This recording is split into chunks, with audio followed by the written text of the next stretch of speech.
Narito ang balita mula sa GMA Integrated News.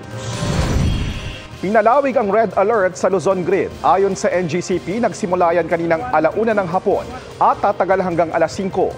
Mauulit yan ng 6:00 hanggang 10:00 ng gabi. Asahan po ang rotational brownout dahil sa kulang na supply ng kuryente. Sinuspinde na rin muna ng ERC ang operasyon ng wholesale electricity spot market para maiwasan ang pagsipa ng presyo ng kuryente.